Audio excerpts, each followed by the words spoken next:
here with our special guest, Natasha Lyonne. We go back. Yes, you do. We go back, but before... Did you go back before cheerleader? No, not before. We met on But I'm a Cheerleader. But that was actually the beginning of time as we know it. Yes, so it was. Yes, it was. Since the beginning. And what's funny about that is that you had a very long career before that. Since I was 6. 6 years old on Pee-wee's Playhouse. Now my new favorite thing to do is just, first of all, I'm very proud of my age. I'm really throwing my weight around. I'm like, I've been in this business this is my 31st year in the industry. That's huge. I'm 37. Right. 80 pictures later, but still no respect. No respect. My God. I fell in love with Natasha in Slums of Beverly Hills. Oh, right. That's where Which really... was right before Cheerleader. Yeah. That was the real double header of my teen prime. It's a double-headed prime time. Yeah. No, it's great. And how old were you in Slums of Beverly Hills?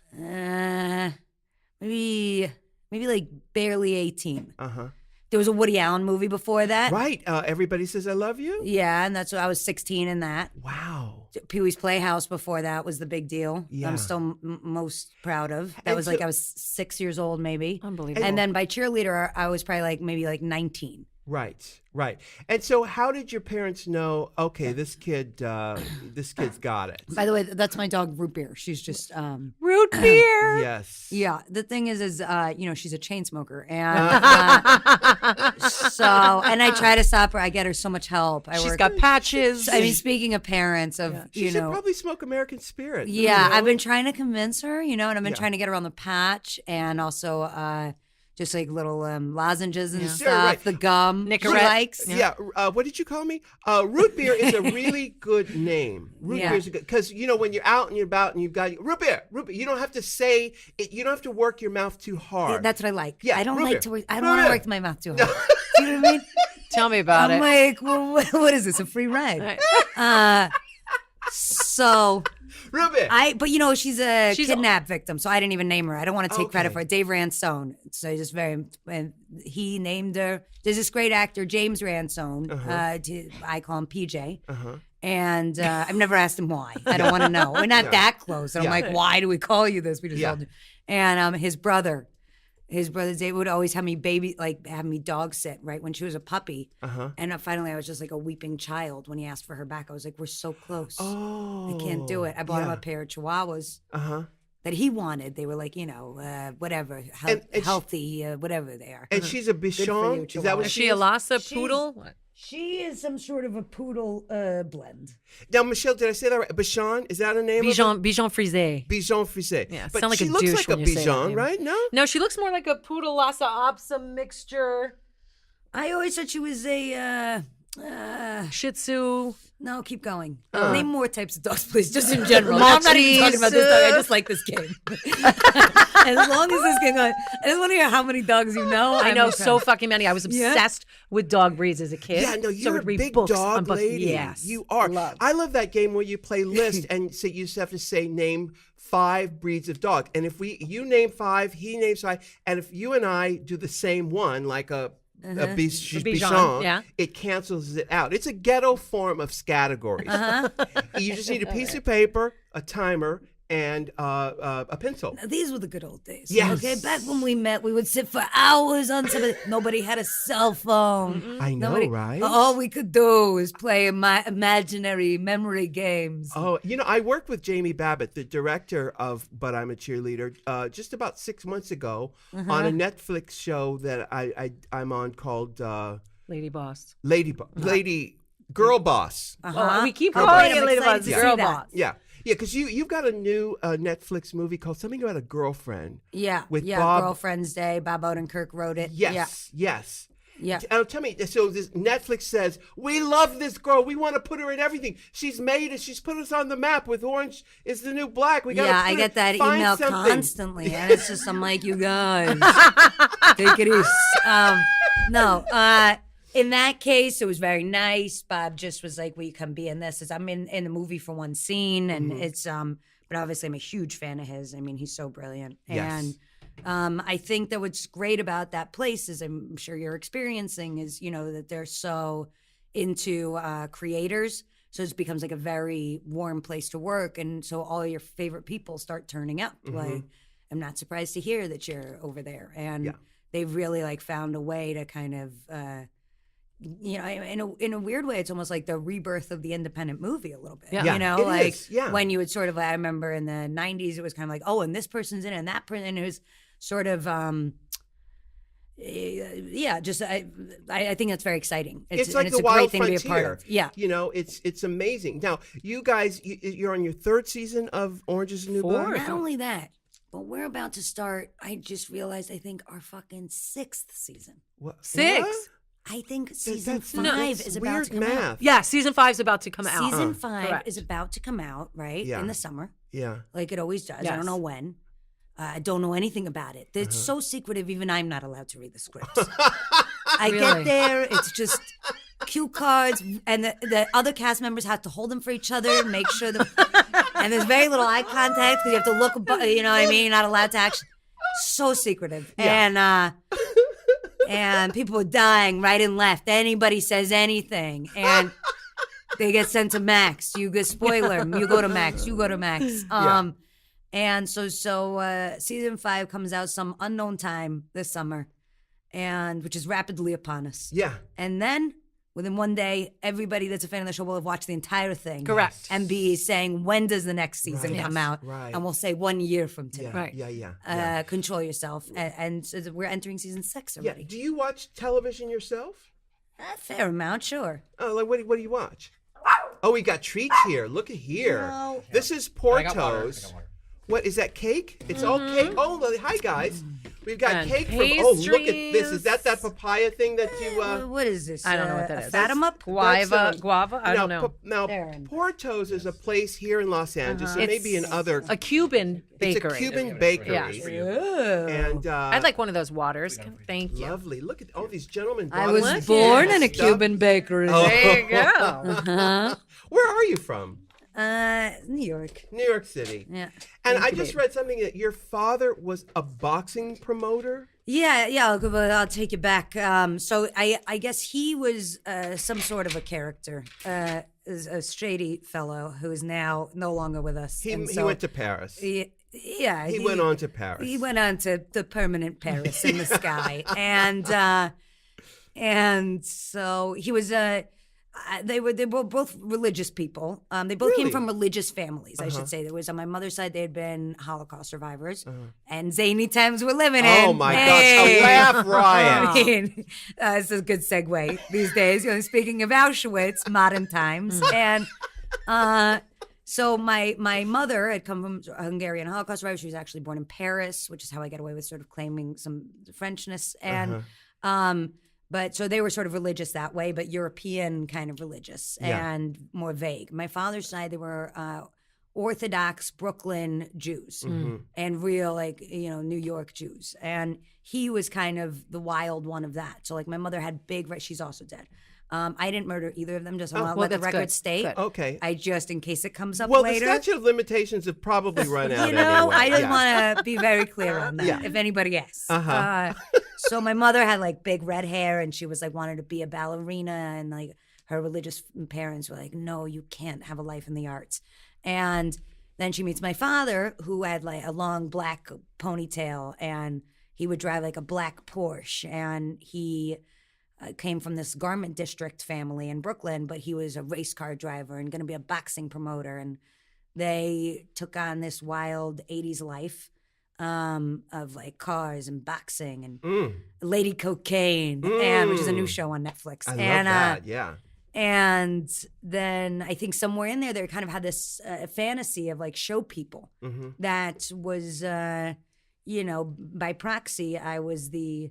You were the guinea pig. Yeah. You have Yeah. siblings? I do. And my older brother was, I guess, had gone on his first audition. And when he cried, my mother was like, oh, I guess he doesn't like it. So by the time I went on my first audition and I cried, my mother was like, this is normal. And that's where she was wrong. That was the first mistake that was made. And everything since then has just been a long continuation. Oh my God. Yeah. And you grew up in New York City proper? Yeah, for the most part. There's not the full story. There's a healthy amount of time spent in Long Island, which I really talk about it because it just seems so involved and for me, shame-based. And yet as I get older, I'm able to come to terms with it more. I'm like, wow, what an achievement. I made it out alive. So Was it Great Neck? Were you in Great Neck? You know what? I don't like your tone right now. And I love you so Good much. Neck. Okay, it's Good Neck. I Good love you Neck. so much, but I don't like how well you sing right inside my. I don't like it. Maybe I'm gonna go with maybe, and then we lived, and we lived in Israel. Oh, for 2 really? years, yeah. We had tax evasion scene more than any sort of religion. Wow. Um, in Haifa? Where'd you guys in live? Caesarea. Oh.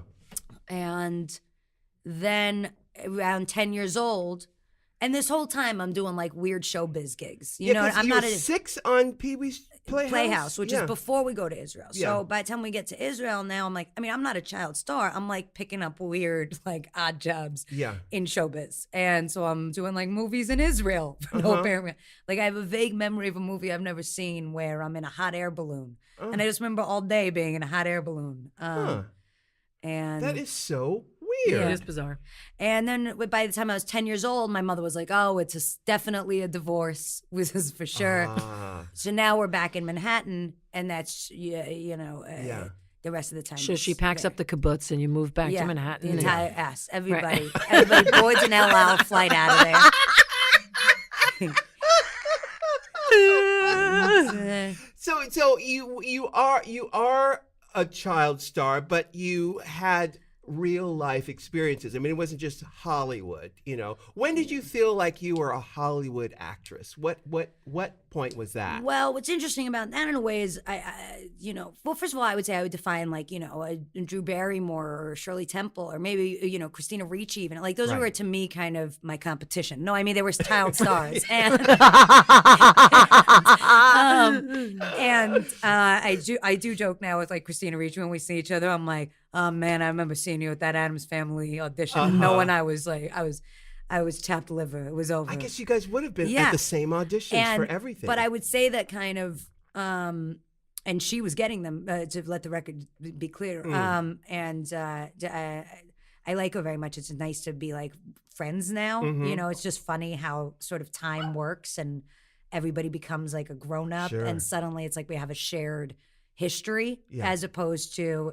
I think even just like being young women in a business is such an odd thing. Was there some type of animosity between you having seen her at all these auditions? I would say like, it's a fun, I don't really know what her kind of take on it. You'd have to ask her, but I definitely, there's a, for example, Gabby Hoffman, I'm like very close to her. I mean, she played my little sister in the Woody Allen movie. And I was like 16 and she was 14. And, so I think because we had a chance to work together, it was not so much, it was more like, okay, these are like my peers. But I think the people that you didn't get to work with, oddly, Drew Barrymore was also in that movie. So it's like the people that you get to work with, you have this sort of like secret bond with. Yeah. And then people, you know what this is like. People you don't get to work with, you're like, you're just always sort of like fascinated by from a distance of maybe they have a sort of secret to life that I don't possess. You just assume always that everybody else is doing so much better. It's like a very inbred sort of Hollywood assumption, or life in the arts, or maybe just life in general, to like assume that. It's also interesting how Natasha just talked about it. Leah talked about it. A lot of actors, Leah Remini. So we'll say how they go to auditions and they see somebody come out of the room and they go, just like you said about Christina with the Addams Family, there's this weird innate feeling when that you didn't get it. Just what the person didn't do anything. It's just like Leah lost friends to Courtney Cox. And when she saw Courtney going in, she's like, oh, fuck. Well, that's her job. Right. It's like a weird thing that you guys know. Like you said, you knew. Well, I think it's because, rejection is such a bizarre thing to have to train yourself to protect yourself against, which is, of course, why it's so at odds with the idea of like a fun activity for a child. Right.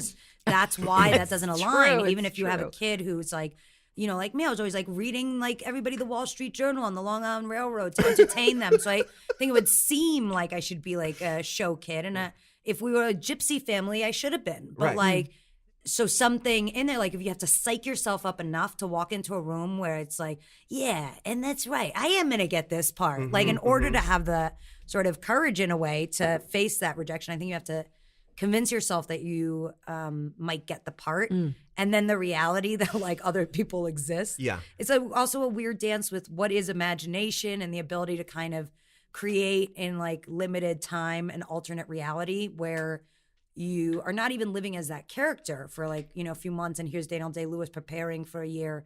But for the purposes of an audition, you know what I mean? Right. Like for this next 30 minutes and like for this 4 minutes with this I need to be completely convinced. Are you any good at auditioning? I would not say I'm great at it by any stretch. I think I also think that sometimes, oddly, the things I think I'm least right for are the things that I end up sort of reading out loud in the room, and I can tell like, oh, this is going surprisingly, because I think almost like cockiness can be my enemy, and being sort of a caricature of myself, like sort of like going full Joe Pesci, being like, this is what they want when they say tough girl, right? And as opposed to kind of like bringing like an inner, whatever that mix of like vulnerability is, like masked by toughness, that it actually makes kind of somebody who seems tough. Yeah. I think then when it's a role that seems sometimes like much simpler on the page, and I just come at it with my approach, all of a sudden it's very exciting for them because they've like found a character, and yet, on the page, I say it was like, who is this boring girl? Right. I couldn't even figure her out. Yeah. Have you ever been on the other side of the table to cast someone? These days, very much. And I think like the main revelation for me is how little it has to do with anything. Like, it's fascinating, right? You've done it, I'm guessing, a bunch. Yes. Yeah. Well, that's the thing, is that no one can, the people on the other side of the table who are casting this thing, they're being creative during the casting process. Sometimes they know exactly what they want, but a lot of times it's like, you know what? Sell me on something, So, I go in and I still get nervous, but I know, just be yourself and let them decide if this is a color or a hue they want to use. And they're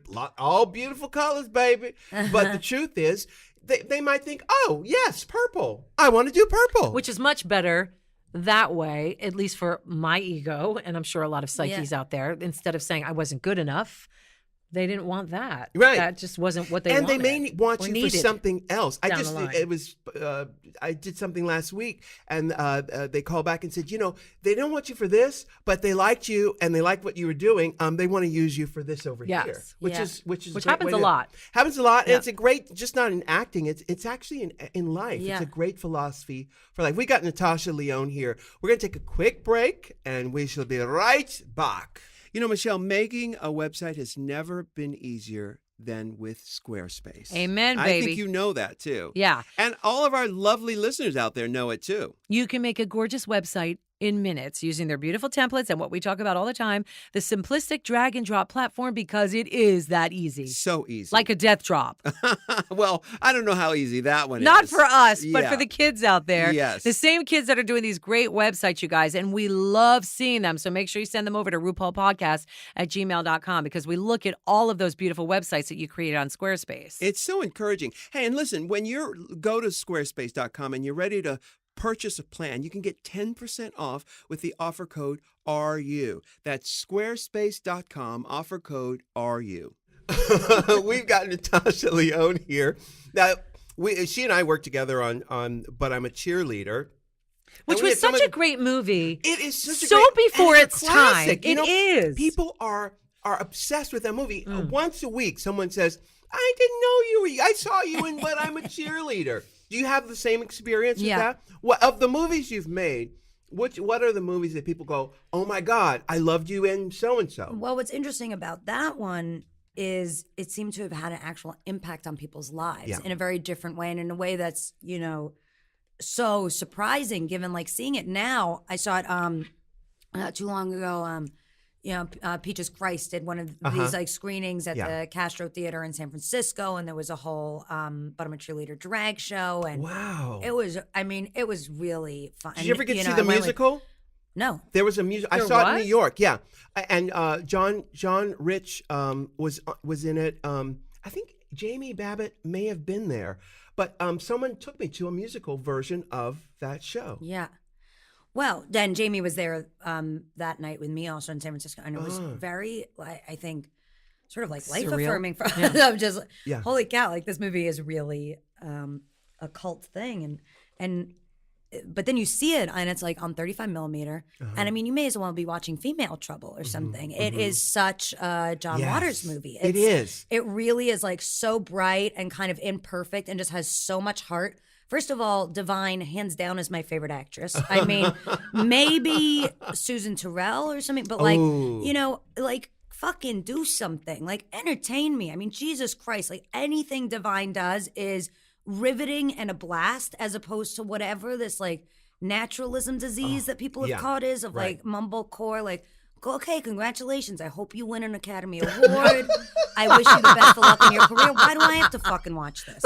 You're killing me here. Right. Like, I get it. You know, I have a really good dialogue of like right and wrong. I don't need you to like bash me over that. Show me Divine, you know? And that's fucking acting, you know? But I'm a cheerleader has that element to it of like, it just has so much kind of heart in it. Yeah. And sort of imperfection and anyway, just how bananas that it's long enough ago and yet so recent that it was one of the first films of its ilk and had this huge impact on people. You know, Clea Duvall is of course still like my best friend of 20 years. That's how I got into that movie. Did you meet her there? I'm only in that movie because she was giving me a ride. And I was in the front seat, like, you know, stoned and 18, being like, what's that script? Can I be in it? Like an asshole, you know? And she was like, I guess so. Why don't you read? I'm like, well, what's the parts? What are the parts? And she's like, you know, I'm this person. There's the only other real part is the treat. I'll be that part, right? Yeah. And then I guess she had to convince Jamie because I was like dressed all in black, being like, yeah, let me play that part. I'll be the cheerleader part. Right? The goth cheerleader. And so it was like a whole, you know, I had to convince her. I was like, look, what do you want? I'm blonde. I'm 17, man. You know, I could do this. This won't talk so tough. And sure enough, it worked. And then you guys have that love scene. You're friends with her, and then you have this. That's that part of the movie is the most different part because it's almost surreal that this lesbian love scene is in this sort of Douglas Sirk, Almodovar style movie, and then there's this, which is very actually Almodovar to have that sort of scene in there. I guess was it difficult? How with your friend? Well, I think that's in a way how it was built, which really speaks to Jamie Babbitt. That it was sort of like born out of, I think, necessity that Clea and I were both like so teenage girls and so like self-conscious about our bodies and like BFFs. And I think like she was in this relation. I'm trying to remember with who. Anyway, some musician, right? That was like, she was like madly in love. And the musician was always on set. You know what I mean? And like, it was like really cool. Like they both had like matching like jeans, little matching outfits, and like their matching Converse sneakers. And I was with Eddie Furlong, you know. So we were both in lesbian relationships at the time. And 90s Eddie Furlong. And so I think since we both had our girlfriends on set, it was so dramatic for us to also be best friends, and now we're in these new relationships. And so anyway, somewhere in there, and which I didn't really remember this, but I would, you know, I hang up. I just made another movie with Jamie, like, well, it's already come out, but I made another movie with Clea. Like Clea, I see every day. So, and they reminded me that it was really because I think we wouldn't do nudity and stuff that she built the scene that way. Like, because you would not do nudity. I think that's what it was. So that she had to figure out a sexy way to keep us in our nightgowns fully dressed. And so it was like all this dark lighting and very moody. She wanted you to do nudity. I'm guessing who wouldn't. You know what I mean? I mean, you have two 17-year-old girls. Sure, yeah. You know, the girl from The Faculty, the girl from American Pie, now naked. Yeah. You know, it's just good. It's just smart business. Sure, right. Sure, why not? And who are we? We're here to destroy a business. Yes, yes. Wow. And that was, I believe it was either 1999 or 2000, something like that. But then to my long tangented point, we had this experience, and I'm sure you've had, which is, you know, suddenly Clea and I are in Sundance together, and young girls. I mean, Sundance is in fucking Utah, right? What's more insane than Utah? And they were coming up to us being like, oh my God, we snuck out to see this movie. And I just want to say thank you so much. You know, I've never seen anything that like reflected how I feel before. And, you know, I'm gay and I'm just figuring it out. And so we began like what was going to become the next 20 years of having this experience of people feeling like they had been seen and identified by this movie or whatever. And you know, now, I mean, we really are in different times when you think about like, then it was so radical, and now people are like, oh, you know, this is smart. This is a smart move. Yeah. Like, you know, and maybe that Brokeback Mountain changed that in some way, or people were like, Thematically, I think. yeah, right. That Like was a that, big one. That it sort of felt like, oh, this is like a good move for me. You know, I've always really hated that question when I see it when people are like, God, it's so brave. Like, Jake Gyllenhaal, you're so brave to play gay. What the fuck does that mean? Like the underlying insult is what it means. so Yeah. heavy. It is. And I feel like somewhere in there that became like a thing that like it was considered a brave choice. Right. It's right. In It this still fucked up way. is. Kind of, right? To conservative America. I mean, well, this new America. Well, New yeah. America is different, but I'm talking about Yeah. in Bible Belt. Yeah. Or for maybe somebody who's a little bit more open-minded than the average conservative Bob and Betty beer can, right? But they see something like that gay movie, that Brokeback Mountain gay movie, and they go see it, and maybe it can open their mind a little bit more to that this love really does exist. Well, but I think right? even more than that, I think when you're thinking of a career, you're thinking of what possibilities are open to you, like endorsements or things like that. And they're saying brave because if you do something like that, it could affect you getting a huge, you know. Oh, interesting. I never thought of it that way at all. But they're not getting Wheaties boxes anymore. But Jake Gyllenhaal, did I say it the right way? Jake Gyllenhaal, yeah. You know, both of them, I mean, they could possibly, that could be a thing for him. You know, obviously it hasn't hurt his career. Right. But let's think of something to me that was way more brave from a directing point of view, writing point of view, and of course an acting point of view would be Hilary Swank in Boys Don't Cry. Something like that is way braver in a sense that, you know, there's a lot of flack for straight actors playing gay roles and cisgender people playing trans roles as well. Right. Today. But back when that was done and when Boys Don't Cry was done, I think Boys Don't Cry was way more of a stretch with bravery than Jake Gyllenhaal playing a gay man. You know, and I said, Cleo was in the car recently. See, Root Beer agrees. Driving down yes. And we were driving down Sundance, and I was like, Cleo, you really fucking blew it. If you were 18 now, man, and I was looking up at this poster of Cara Delevingne in a watch ad, and I was like, you really missed your time. I mean, you'd be a fucking rock star. Yeah. So now, what about you? So when you were on the other side of the table auditioning people, what was in what context? Was it a movie you were making or directing or? Well, I mean, I think the one that was most dramatic was like I had an attempt at a NBC sitcom at one point. Really? Not too long ago, and so sitting, and so I was a producer on it, and so it was also I think like the double whammy of it's kind of like during pilot season you're seeing people come in, which is an especially I think heady time for actors that you know it's like this drive of like I gotta get you know, and it's a heavy thing to feel from the other side because it's like. I mean, like I said earlier, I've been doing this for 30 years, you know, so I mean, I've felt that feeling 1 million times in my life. And yet when you feel it walk in the room, it's like you just, you know, I think it's particular to this project, what was interesting is we were trying to find, you know, a lot of the people were going to be like over 60 years old, right? It was going to be like a gang, like in our little poker club and whatever. So you were having like a lot of really legendary people walk through. Yeah. Like there were both camps. There were like my roommates who were gonna like there were a bunch of kids coming from UCB, you know. So we're like that was I think an easier feeling because it was like, all right, you know, you can get this job, you can get another job, you're funny, you're witty, you're good looking, congratulations on life. Like you're not right for this, keep it, you know. And with them, it was like no matter what they said in a way, they were never gonna convince us they were right for the part once they started. Like we didn't even need them to do their audition because like as soon as there's so many elements like you know at play of like the puzzle you're putting together that you can just feel somebody as soon as they walk in like even though it says you know whatever you know she's wearing a leather jacket and eyeliner and you know etc. You know blue eyes is even if she walks in exactly like that's not what we meant right like that's not the version we meant at all.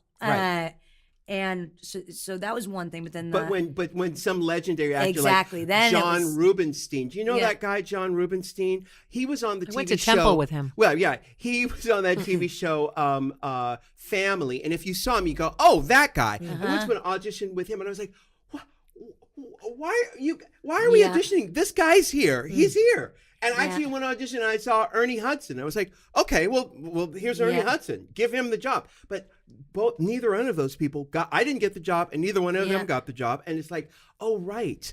This is that hardcore thing where life is friggin' hard. And just that reminder, and we're like, I always think of like the actor's career or whatever as like we're all running like small mom and pop shops. Yeah. And every single person is like trying to keep it afloat. And they've got, there's always like some weird friend that's taken on the role of kind of something. But like, they name job like, oh yeah, like there's a guy who was the third lead in the Karate Kid. I'm his best friend. You know what I mean? And to that guy in their world, that guy is the fucking center of the the whole thing revolves around. And if somebody can date him, it's huge. Yes. Anyway, I think we all kind of have that and we've all had like the whole thing is built to be a ride. Like, it's so many of those people were like at one point just so the fucking top of the game that there is anytime they put their name next to anything, it would have been a show on NBC, let alone trying out for it. So I think there's something heavy about just seeing the realities of life. It's really crazy because you hear these stories of people who are in this business, and they're just I don't know. It's really heartbreaking. It's actually quite heartbreaking. You like harrowing stories, you mean? Well, people who actually, I was watching this Judy Garland thing last night. Well, that's a harrowing story. I like the way you went right for the gut. You're like, if we're gonna talk about it, there we go. Talk about it. And it was just, her treatment and what she ended up with. She didn't have anything. One of the greatest stars ever in the history of show business with nothing. Nothing. And when kids ask me about what advice do I have for them in show business, I say, get your real estate license, darling. Of course, I go into my Jewish thing here with my hands. Get your real estate license. Were you Jewish? I might as by well proxy. be. I feel like maybe. By proxy, literally, Rue will be like, we'll be sitting on the drag race set, and I'll look over, and Rue will be reading a Yiddish words book. I'm not even kidding. And I'll say, what have you learned, Rue? My doctor gave me this book because one season I wanted to put as much Yiddish in the show as possible. Smart. So he gave me fair, smart, good move. Go on. So he gave me the joy of Yiddish, and I think he gave me an app of a Yiddish glossary. So, but most of the best words I learned from watching Judge Judy. She says this one thing. She says, "Listen, madam, this doesn't have to be a big Geschichte story. Do you know what Geschichte is? Do you know what that is? Do you know what it is? A dramatic story? It's a dramatic story, but it's a grandmother's tale. It's a long, drawn-out grandmother's tale. This doesn't have to be a Geschichte story.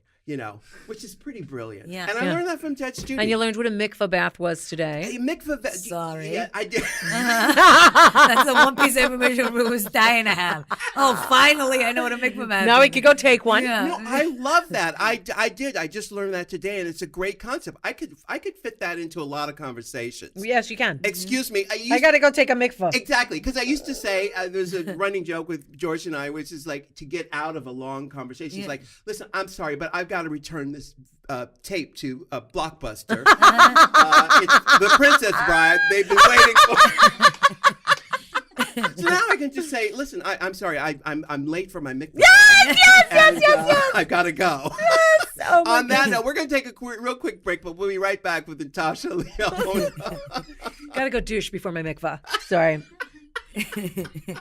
I just want to talk about Blue Apron for a minute because something struck me that, people in areas where they don't have fresh food could get Blue Apron and live the life that we live here in California, where we have all this fresh produce. You know what they call them? What? Food deserts. Oh, I didn't know that. So the places that, like, every city I go to when I tour, I'm like, oh, well, God, you have to have a Whole Foods. Yeah. And they look at me like I have two heads. Yeah. They're like, no, we have a Stop and Shop or an A&P. or Jug and Loaf. That's it. Yes. Jug and Loaf or Yeah. Piggly Wiggly. Yeah. Well, it's funny. I just love the new age where people, anywhere you are, you can have fresh food. And that's what Blue Apron is. It's a food delivery system where the meals are delivered to your house that you just cook them up. Yes. And the thing about them is that they know when you cook and you have incredible ingredients, you're going to make incredible meals.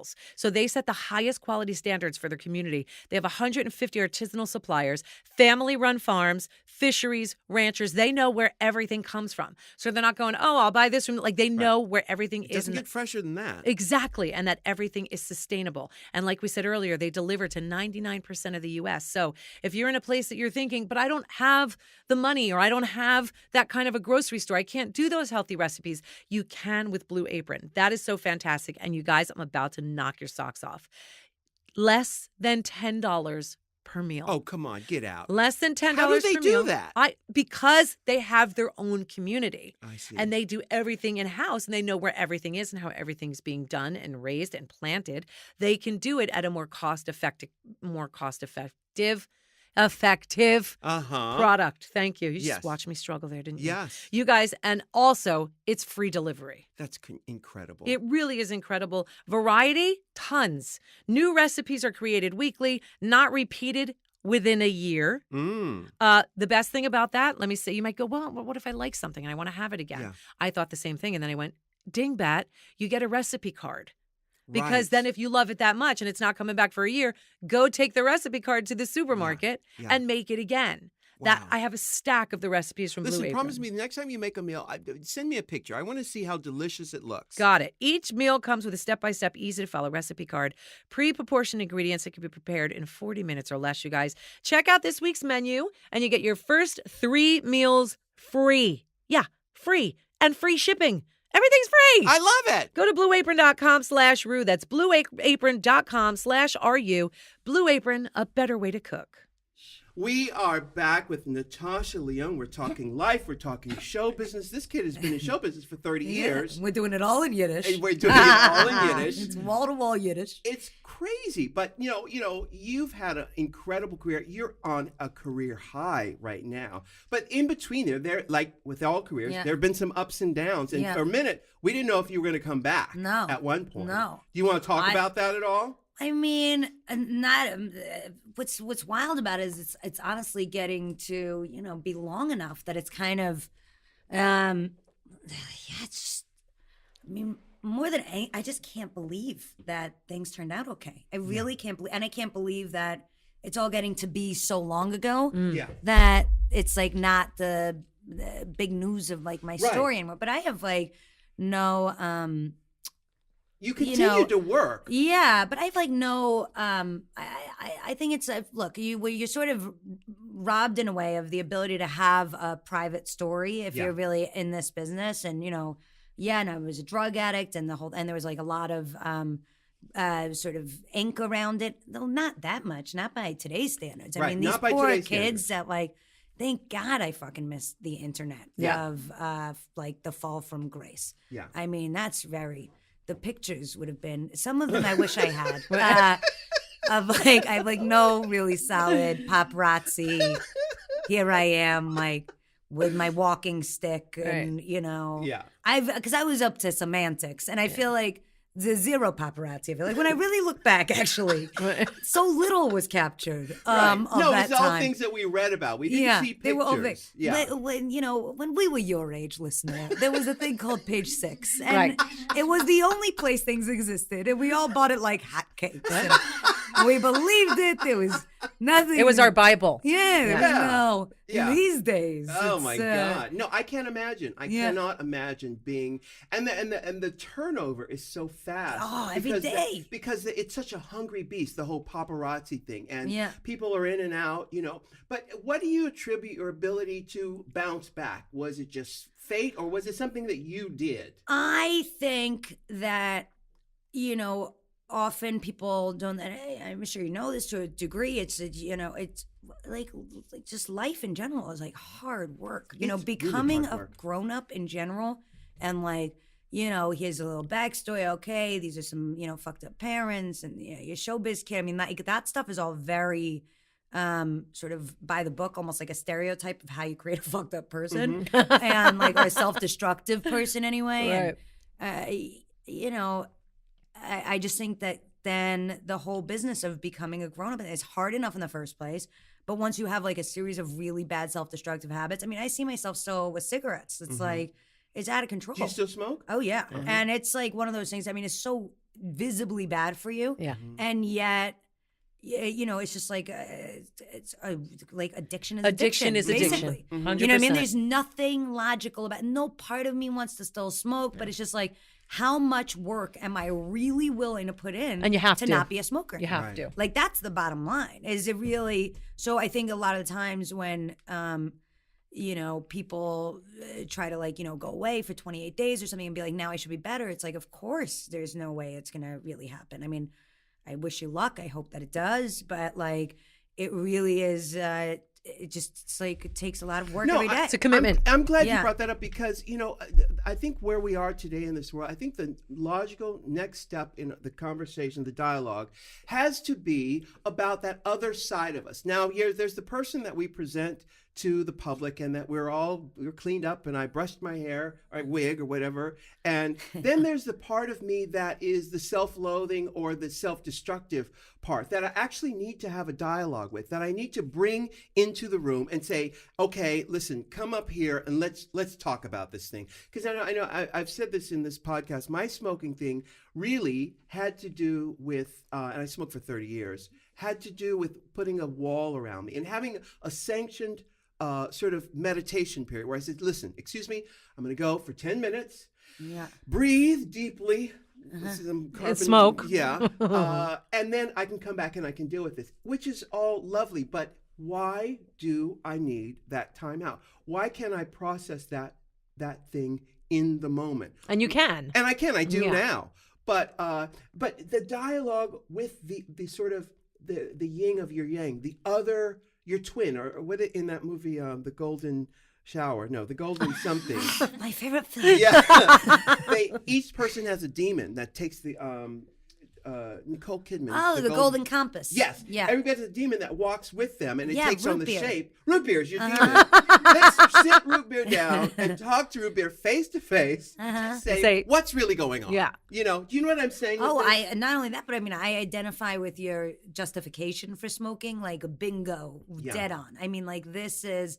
I don't know and it's with all the self-awareness in the world, I can tell you that it's because I need this little wall and I need this little meditation time to process. Yeah. And really, like, what is it? I mean, in so many ways, there's I guess it's like post-Oprah generation or something that like is sort of talking about self-awareness and self-help is like a thing now, and it's, you know, kosher to talk about it. Right. It used to be therapy was taboo. Yeah, exactly. You know, so, But the demon self. Let's talk about it's your important. demon Like, self. yeah, and like also like, you know, things like PTSD. Like really, Sure. it's like, you know, I'm sure like you know, moment to moment, it's like life is a triggering fucking experience. It is. You know, It's hard. like It is hard. really fucking hard. And Yeah. you try to tell the kids that listen, because we have a lot of kids that Yes. listen, including Yeah. mine, that you listen to, and you try to tell them, listen, life isn't really that fucking hard. But we're sitting here, we're saying, life is actually hard, Well, but it's 'cause it's it's all about both. perception. It is both at the same time. Yeah. It's the yin and the yang. It's night and day. Yes. And you can't just live your life thinking, oh, I'm only going to focus on daytime. Night, you don't exist to me. You are dead to me, night. Right. Well, that's our lives. Everything about this existence is polar opposites. And Every they day. coexist Yes. at the same time. And unless you know how to speak and really go face to face with that other side of you, you don't really stand a chance, because it will rear its ugly head at the most inopportune moment. Yeah. And you know, I don't really think about cigarettes. I miss it. I quit smoking 24 years ago. Yeah. So here's something to think about.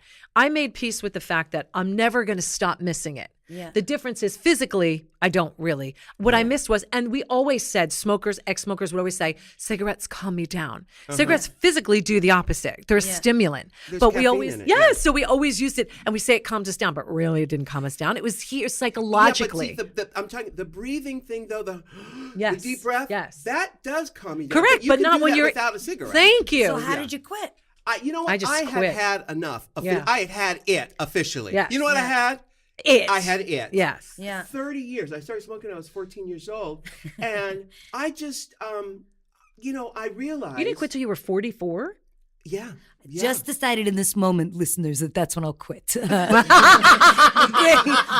my words, all right? Or if you guys forget and I forget, then so be it with the deal. But We'll come bought knocking. myself a few years because who looks better than you? There you go. So- True. No. I quit at 25. That's 25. not saying much. Well, but this Smart. is the thing is, I realized I was putting off I was smothering my feelings. Yeah. I wasn't dealing with my feelings when they came up. But a lot of people don't want or don't know how or not equipped to deal with their feelings when they come up. Hence why we dumb them down with drugs, alcohol, addiction, food, addiction. whatever it is. Yeah. Addiction's addiction, like we said earlier. Yeah. But most of us, the majority, I'm even going to go put my balls on the line and say, are not equipped to deal with our emotions. Yeah. Real Well, emotion. I would say that in terms of even like a career and of like return to life and everything, that what I found was that for me, I was somebody that really needed to live with like that transparency and that duality sort of as a legal option of like, how you doing? You really want to know? Like, I just,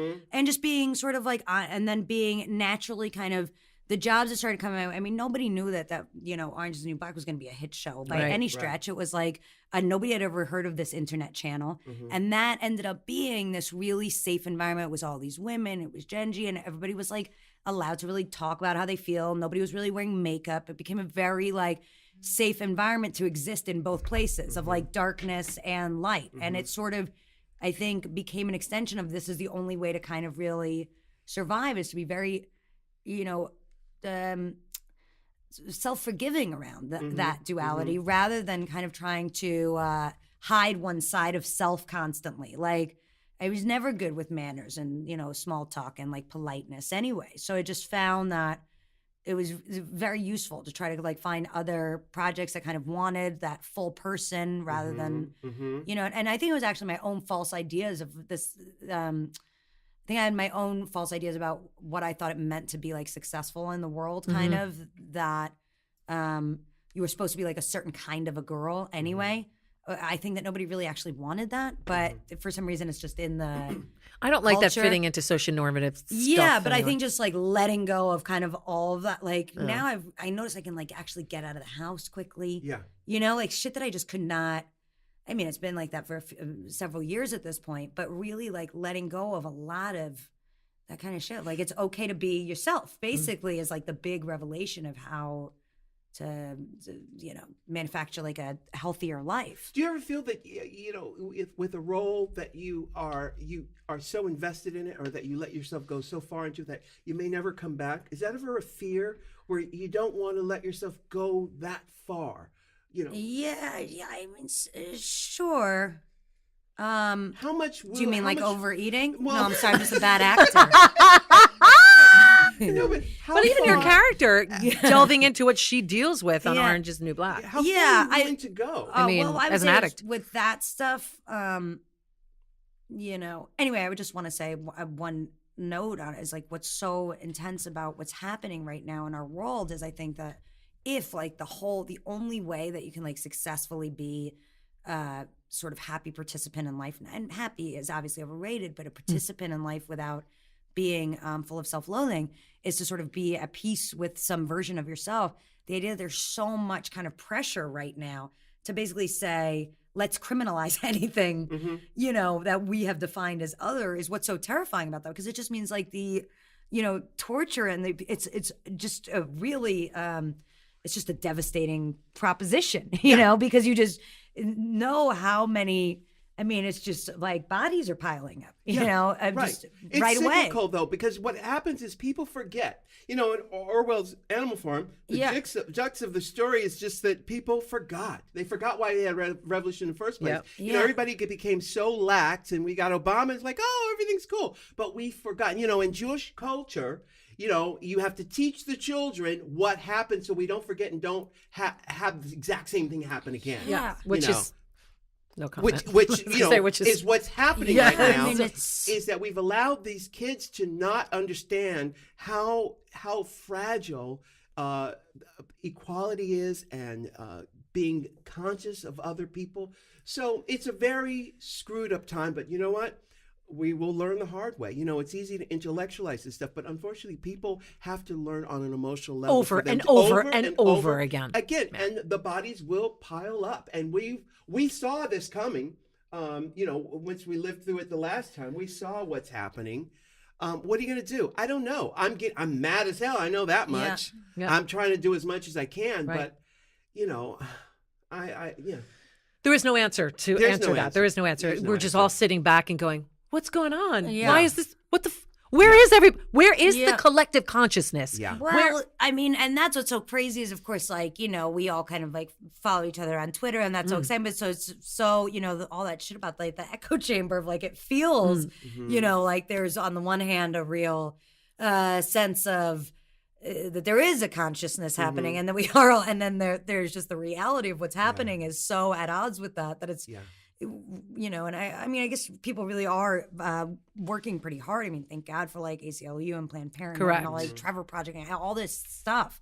Thank God it exists. But it's just such a crazy time to be like, in a way, like a figure that has benefited so deeply from sort of freedom of speech. Yeah. Like, you know, I mean, you know, I'm sure that you know, feel like this too. It's just like, you know, like we don't exist without certain freedoms, let alone like getting to really thrive and like, you know, make things. And, you know, now I'm going to be a producer, like, you know, really getting, and so it's just, there's a real awareness around that. I feel like. Yeah, especially from the perspective that we have, having seen it in the olden days and having lived through the prosperous open time, and then for it to, you see these doors closing. Yeah, don't push us back in. And you think, you kids have no idea how dark that is. Yeah. You will know. And I hope not.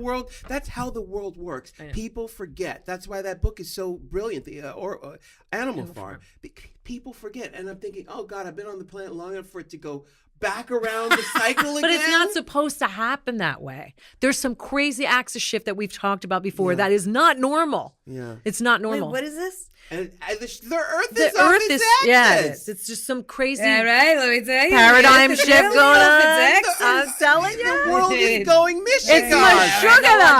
The Earth, oh my God, is it off its axis? It's true. It is true. It's not meant to go back. We're not meant to go backward. But that's how people are. We forget. And you cyclical. know, you've got kids, and you know, a lot of times people want to save their kids from having to go through the hardship. So a lot of times they won't say, watch it there, or they well, at least let the kids have a great childhood. But they've not given them any rules. Yeah, they've not given them any boundaries. That's like you, Root Beer. That's Root Beer in a nutshell. Anarchy. Hey. Yeah. We've got Natasha Lyonne here. She's on Orange is the New Black. And what's the girlfriend movie again? It's Girlfriend's Day. Girlfriend's Day. And hello, my name is Doris. Oh, hello, my name is Doris. I love that movie. That was such an unsung fucking piece of brilliant art. It is brilliant. Yeah. I love that. Sally Field, yeah. And how do you say Bob? What was his name? Bob Odenkirk. Say it again. Odenkirk. From Call Me. My name is Saul. Yes. And Meth. Help me. Breaking Bad. Yeah. Breaking Bad. Yeah. So we're going to take a quick break. We'll be back with more Natasha Lyonne. Michelle, I got to tell you, I look forward to the emails we get from our listeners who have used Squarespace and created websites with their very simple drag and drop platform, which is so lovely. But I look forward to the emails because it gives me a sense of the creativity of our listeners, which is so beautiful. You know, you can send your emails to RuPaulPodcast@gmail.com. And I want to to hear about the websites you've made and created with Squarespace, which is brilliant. I'd put money on the fact that we have there are thousands of podcasts now. Yeah. Tens of thousands even, Sure. Probably. I would venture to believe, and I would put money on the line, that we have the most creative and colorful and beautiful listenership. I agree. I think so. I have a letter here. You want to hear it? Yeah. Hey, Ru and Michelle. First off, thank you for your podcast. I listen every week. It's wonderful to listen to something positive and happy. I can't listen to the news or the media anymore. Same. I have 2 businesses. My first is a chemistry business that provides people and companies who make cosmetics the legal paperwork to sell their products. Oh. The second is a perfume company. It's aaroncoby.co.uk. AARON Coby, COBY.co.uk. Ru and I, Aaron, love perfumes. Yes, we do. He says, the perfumes I've spent 5 years developing and I'm now releasing. Both are being hosted through Squarespace. This is because of you guys talking about it. It made the process cheap and easy. I took the first site away from a developer that charged me $1,000 to develop it. Oh, dear. And £50 a month to host it. Oh, I told you, remember I told you goodness. every time I Yeah. even wanted to change a word, Yeah. he tried to charge me $150. Oh. I now pay about £30 for both sites a month. Wow. Unbelievable. So thank you for your positivity and wonderful podcasts. Some I've really loved and always laugh alongside you. Thank you, Aaron. aaroncoby.co.uk. We want some of your perfume. Yeah, I can't wait to smell his perfume. You know, that's what the beauty of Squarespace. It makes it so easy for creative people who want to get their message out there, their products out there, to create a website that is beautiful and something that they can be proud of. I love it, you guys. And you can get a free trial. Listen to this. No credit card required, just by going to squarespace.com. And when you're blown away like everybody else is, and you're ready to confirm that plan, use the offer code RU, and you'll get 10% off. It's pretty awesome. You'll be getting a great deal and helping to keep What's the Tea free. So thanks again to our friends at Squarespace, and keep sending your fabulous websites to RuPaulPodcast@gmail.com. That's squarespace.com, offer code RU.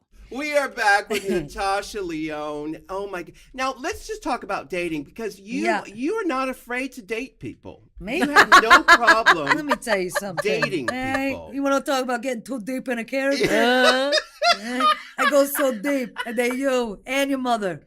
And I don't. What is that about? I mean, what do you mean? I'm not afraid to date no, people? you've been connected to people throughout your whole life. You're not afraid to date.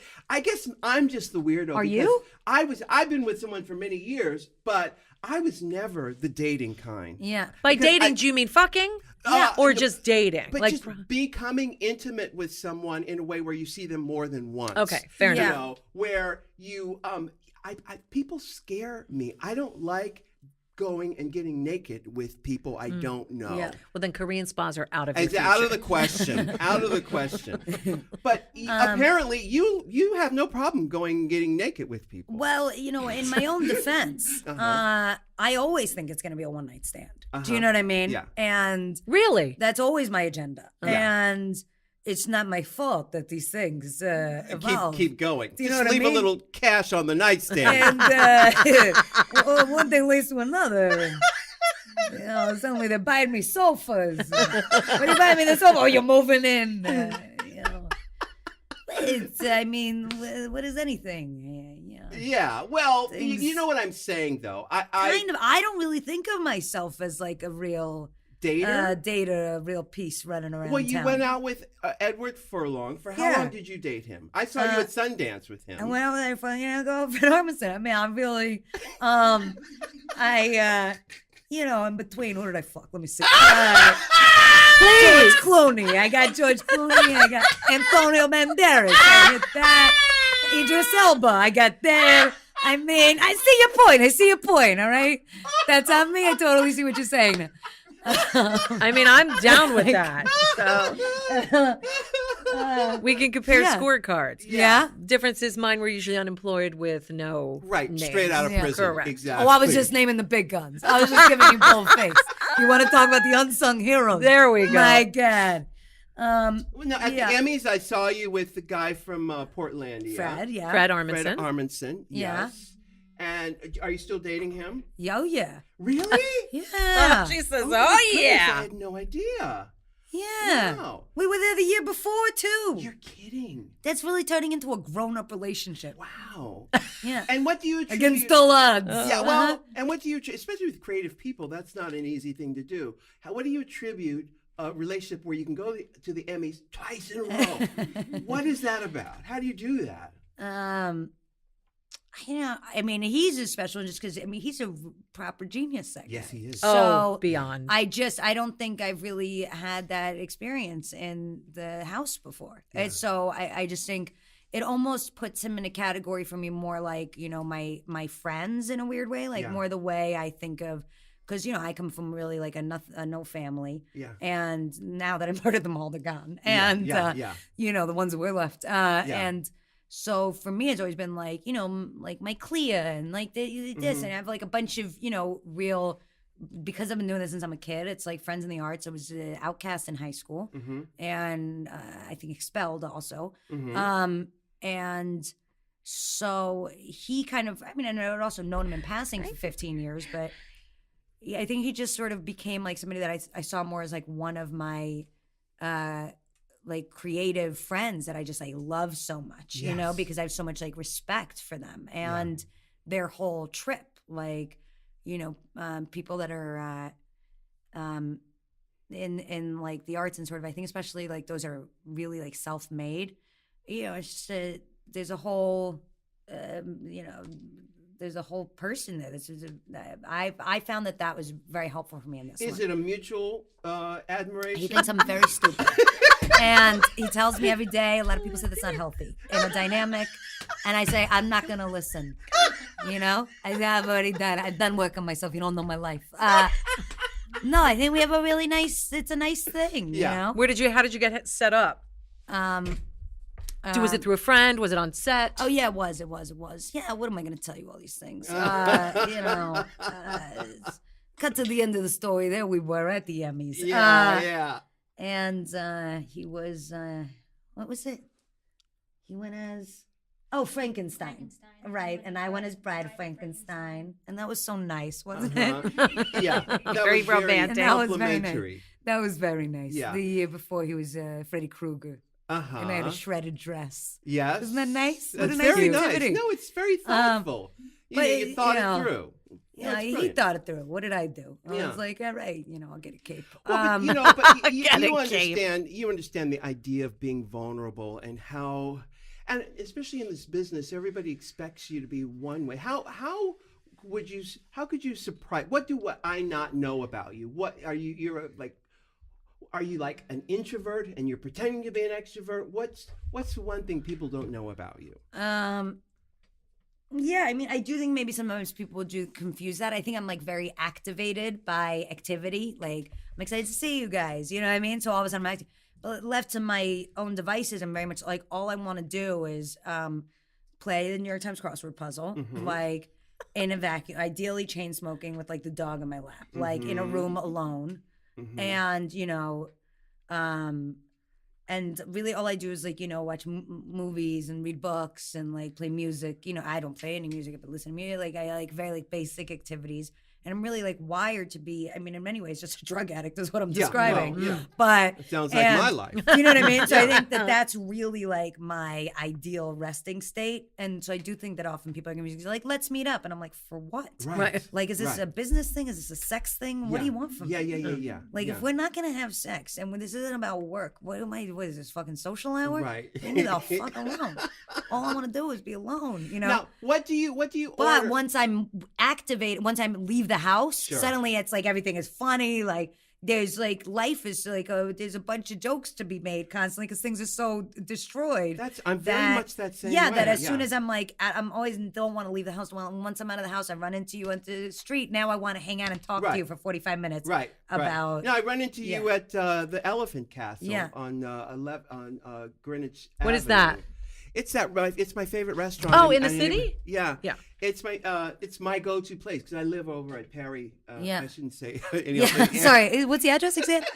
I'm so sorry. And you said that you were very happy living there, right? Well, that's about to be over. So. But I love. What do you order there at Elephant Castle? Oh, I don't go there as much as you do. I always get the elephant. Thank you very much. I'll be here another 6 hours. Another 6 hours. All the microphones have left, and I'm like, I just want to be alone. Still talking. It's nothing. Now, how much time do you spend out here in Hollywood? How much time do you spend in New York? But I mean, I have my apartment, which is on Avenue C between, and it's not too far from Perry Street. So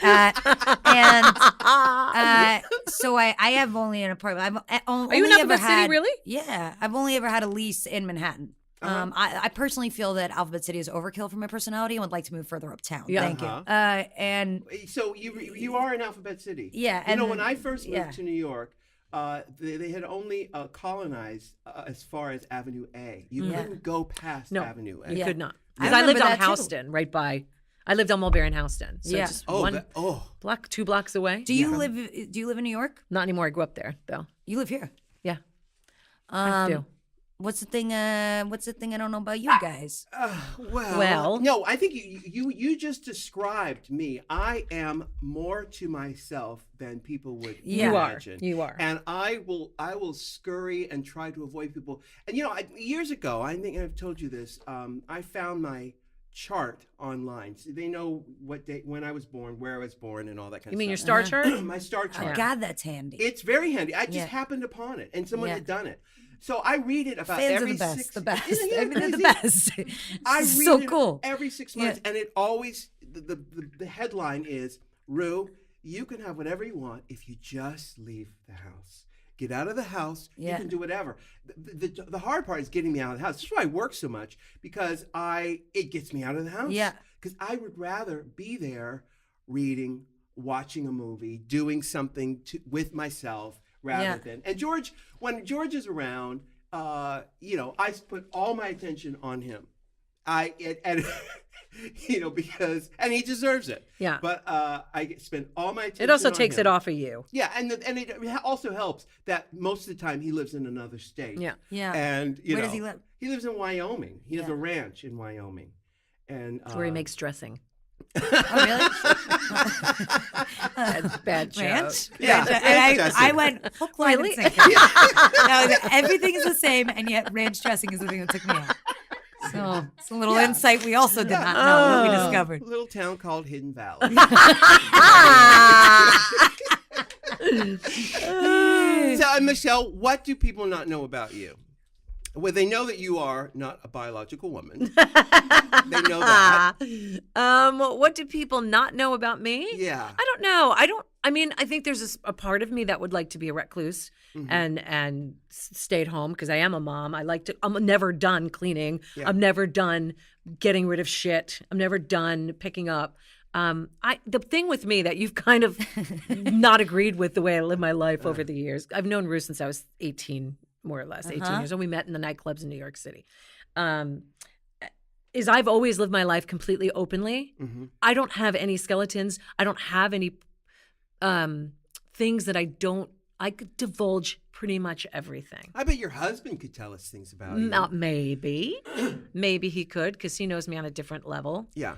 Just like George can tell me things that I probably don't know about you, and David could tell you things maybe that you don't know about me, but not much, because you know everything about me that there is to know. You are that girl, though. You come with open arms. I do. And you're very vocal about and that. about everything, because I've always, when I started in this, when I was a little theater kid going, I'm going to be the next Annie, and I wanted to be that musical theater star. For me, I was like, I always thought when I'd sign my autographs, I always thought, if I was always honest and never lied, nobody could ever hold anything against me. Right. I don't have any skeletons that will fall out of any fucking closet. Because if anybody tried to bring anything up, it'd be like, yeah, you're right. And next. Right. That's why I always talk about being a former whore. I don't have a problem with talking about anything. But not I for money. identify with that. Not for money. You was a hoe. You wasn't no a money. whore. Yeah. Correct. Yeah. I was a whore, not a hooker.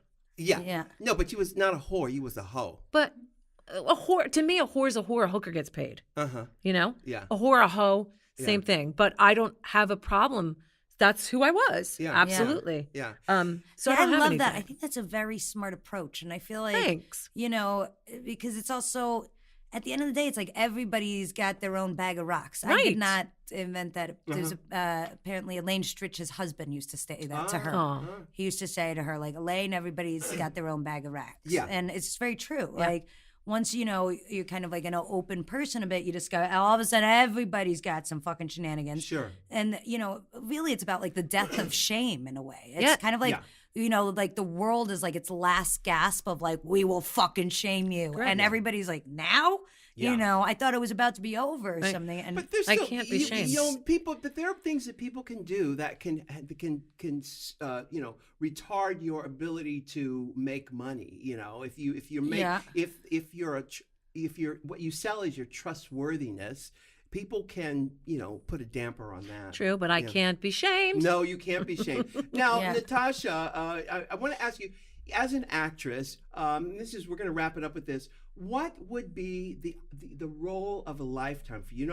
As we're talking, I'm thinking you could probably do a good Sandy Dennis movie, who was a great actress, and she just so open. You could feel her when she did her thing. What role do you think? Oh, that's the one I've got to do.